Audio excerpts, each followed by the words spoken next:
గారి గురించి మాట్లాడుతున్నారు అంటే ఈరోజు ఒక్కసారి పవన్ కళ్యాణ్ గారు మీరు ఒక్కసారి పరిశీలన చేసుకొని చూసుకోవాలి. అధికారం వచ్చిన తర్వాత మీ వేషం మారిపోయింది, మీ భాష మారిపోయింది. ఎందుకు అని అడుగుతున్నాం. ఎందుకు ఇంత రాజకీయం అని అడుగుతున్నాం. ఉన్నతమైన హోదాలో ఉన్నారు మీరు, బాధ్యత కలిగిన డిప్యూటీ చీఫ్ మినిస్టర్ గా ఉన్నారు మీరు. మీ హోదాలో మీరు అన్ని వర్గాలకు మీరు న్యాయం చేయాల్సిన అవసరం ఉంది.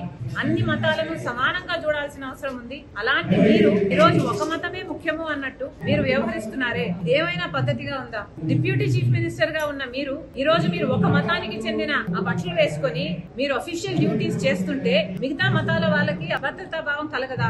ఏం ఆలోచిస్తున్నారు సార్? అసలు జనసేన పార్టీ అన్నది ఒక సెక్యులర్ పార్టీ అన్న ఉద్దేశం ఉండేది మాకు, కానీ ఈ రోజు అర్థమవుతుంది ఇది కూడా ఒక రైటిస్ట్ పార్టీ అని. ఏం అవసరం అని అడుగుతున్నాం. అసలు ఆర్ఎస్ఎస్ సిద్ధాంతం కదా ఇది. మతం అడ్డు పెట్టుకొని రాజకీయాలు చేయడం అన్నది ఆర్ఎస్ఎస్ సిద్ధాంతం. ఆ సిద్ధాంతాన్ని బీజేపీ అనుసరిస్తుంది అంటే అర్థం ఉంది. మీరెందుకు ఆ సిద్ధాంతాన్ని ఎత్తుకున్నారు?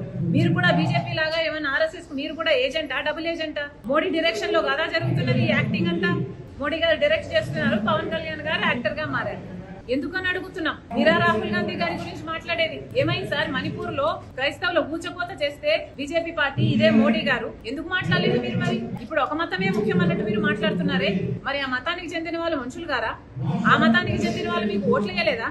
హోదాలో ఉన్నారు, ఒక పదవిలో ఉన్నారు, కనీసం ఆలోచన కూడా లేకుండా మీరు మిగతా మతాలు ఏవి ఇంపార్టెంట్ కాదన్నట్టు ఒక మతాన్ని భుజాన వెతుకుంటే మరి మిగతా మతాల వాళ్ళంతా ఏమనుకోవాలండి మిమ్మల్ని?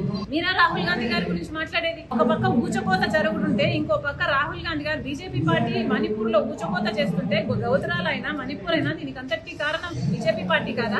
ఒక పక్క బీజేపీ పార్టీ అంత నీచంగా చేస్తుంటే ఇంకో పక్క రాహుల్ గాంధీ గారు ప్రేమ కోసం, ఐక్యత కోసం, సోదర భావాన్ని పెంచడం కోసం కన్యాకుమారి నుంచి కశ్మీర్ వరకు వేల కిలోమీటర్లు పాదయాత్ర చేశారు. ఆయన గురించి మాట్లాడుతున్నారు మీరు అంటే మీ స్థాయిని మీరే దిగజార్చుకుంటున్నారు.